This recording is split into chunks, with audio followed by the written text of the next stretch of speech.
Pantaskah jaksa seperti itu melanggar hak asasi manusia? Oke guys, aku benar-benar memikirkan ini overnight whether aku mau buat video ini atau enggak. Mengenai kasus Nikita Mirzani yang sedang terjadi sekarang, beberapa hari ini FYP terus perlakuannya di ruang sidang, dan ada beberapa video yang ingin aku bahas. Dan percayalah, aku bukan tipe wanita yang akan membahas tanpa research. Aku sudah melakukan research yang lumayan banyak, dan berdasarkan itu aku akan memberikan opini-opini aku. Akan ada banyak dari kalian yang tidak setuju, and that's fine. Cobalah kita berbahas ini dengan logika, dan apabila kalian tidak setuju, kita bahas di komentar, tapi jangan menggunakan perasaan deh. Kita ngomong apa adanya aja ya, dan aku siap banget mendengarkan opini-opini kalian. Yang pertama yang ingin saya bahas adalah jaksa memaksakan terdakwa menggunakan rompi. Nah, aku baca nih ada Undang-Undang Nomor 16 Tahun 2004 tentang tugas dan wewenang JPU, termasuk melaksanakan penahanan dan pengawasan tahanan. Pemakaian rompi sebagai bagian dari pengawasan tahanan termasuk dalam kewenangan tersebut. Ya, jadi udah paham ya pasalnya ada. Tapi secara prinsip, etika dan hak konstitusional setiap manusia di negara ini tidak boleh berlebihan sampai merendahkan martabat atau hak asasi manusia tersangka atau terdakwa. Bila terdakwa menolak memakai rompi, jaksa dapat meminta aparat kepolisian untuk menegakkan perintah tersebut dengan cara yang wajar, tidak kasar atau melanggar hak asasi. Menurut saya kasar, melanggar, dan ada polisi di sana. Kenapa jaksa harus turun tangan dan memaksakan secara fisik gitu? Like it doesn't make sense to me.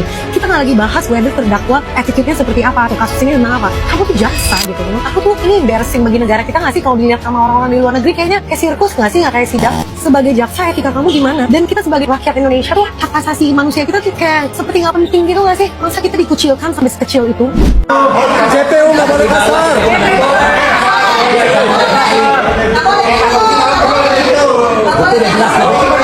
Bukti udah jelas, buktinya. Nggak boleh kayak gitu. Nggak boleh kayak jatuh aja. Jangan kasar, jangan jaga kayak gitu dong. Nggak bisa baik-baik. Makanya loh. Yang kedua yang aku mau bahas adalah video ini. Coba kalau aku belum pulang tak bantuin itu ibu jaksa main dia baru gua.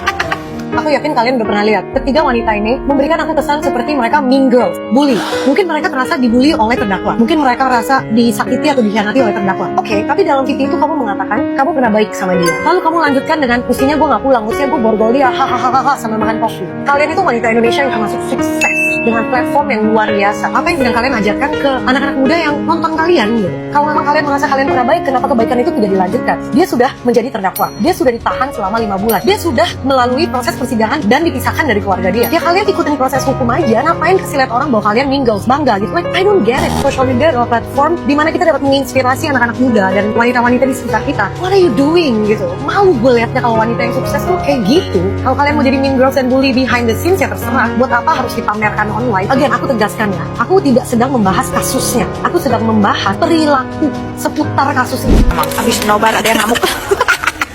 Nobar ada yang ngamuk kagak mau pakai borgol. Nyesel aku udah pulang tadi. Coba kalau aku belum pulang tak bantuin itu ibu jaksa main dia borgol.